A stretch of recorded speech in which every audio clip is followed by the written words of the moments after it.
Hey y'all, this is TCA Gaming, and I have two cards for consignment. Definitely winded down at the end of the year, which was perfect for tax reasons. I don't like paying taxes on money that's not paid out to consignees, so that's really nice. But these are the two cards that did come in. These won't sell till after the new year anyways. Got a PSA 10 Shining Noctowl and then a Full Art VMAX Climax Nessa. Pretty cool. Couple of cards there to end with, but today's video is actually going to be on these. I'm going to open up right now out of a package. I'm still the guy investing in these. I didn't get these through Pokemon Center, although I am still getting one a week, their limit that they set. But I bought all of these off of eBay. I'm paying roughly anywhere from $35 to $40 at the moment. Found one guy who had a bunch of them. I'm going through counting them out. So there's three. I like the way he did this. Makes it easy for me. 4, 5, 6, 7, 8, 9. Wish I could pull out more than one. 10, 11, 12, 13, 14, 15, 16, 17, 18, and 19, 20. Alright, so that pack right there had 20 of these. And looks like the centering's okay on several of them. I don't know how many of these I want to grade because I'm getting mostly 8s and 9s on these. I get a 10 here and there. But yeah, for the most part, I'm getting like a 10% return rate in PSA 10 for special delivery Charizard straight from the pack, which is pretty low, but I've had some really bad PSA returns lately. That's why I held off on the entire month of December. I didn't submit anything for that special. Just the grades I was getting were just really bad. This isn't all that I ordered from them. I actually ordered quite a few. I'll have to take these out as well. You can see I got a couple more bags right there. There's another set of them and another set of these, which I realize some of you probably think this is so stupid you can't, if you're not even getting 10s, how are you going to make money on them? Because PSA 9s like 50, 60 bucks, something like that. So you pretty much you break even, maybe lose a little bit of money. Anything that's below a 9, even if you had them today, you'd be losing money. So who knows by the time you actually got them back, because the prices should continue to trend down for these for a little bit. At least that's what everybody's saying anyways. But this is the kind of thing that I invested in when I was buying stuff like the promo Muse, the Pikachu number 27, the bricks of those things. Like this right here is probably a safer play than, it's a safer play today than those were back then. And you're probably thinking, well, how is that? Those cards were a dime, 50 cents, $1, a piece. And today they're still not worth a ton, much more than that. But you get PSA 10s on them, you're going to make a lot of money.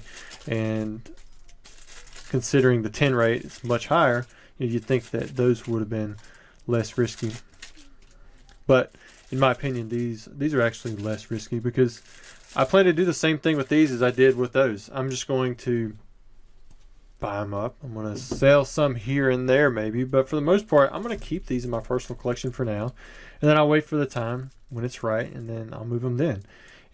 These special delivery Charizards, I still say they have a lot going on for them. I mean, you're looking at a promo that is exclusive, to the Pokemon Center. Exclusive, I mean, it matters more when, there's less of them. There's a lot of these. But the fact that you can still make a play by paying 20 bucks from Pokemon Center, buying the code, like if you didn't get one, which I didn't get a code through my email.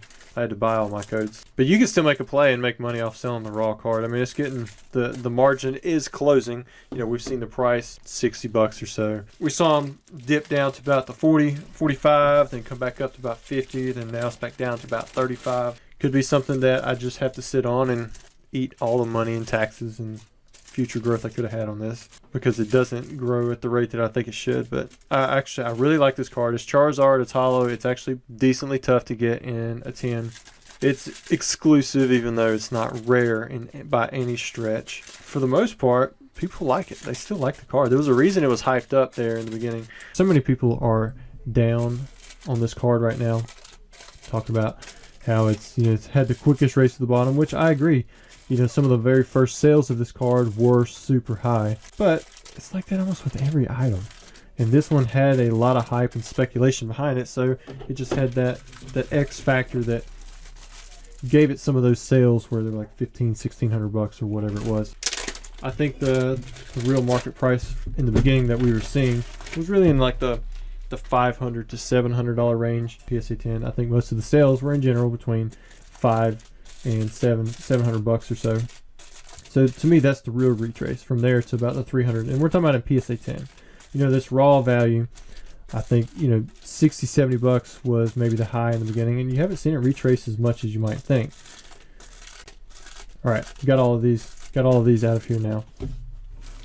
So to me, it's still it's a solid card, and for as many of them as speculated to be out there, you would think that it would have dropped a lot harder, especially since it's still, as of when I'm recording this on 12/28, you can still get these through Pokemon Center right now. I mean, it's been way more available than the Bidoof for the Pikachu. If the Bidoof, the only thing that keeps that Bidoof high is the fact that you couldn't get that many of them. Like that's the real X factor for the Bidoof. For the Pikachu, much less available than the Charizard, much more than the Bidoof.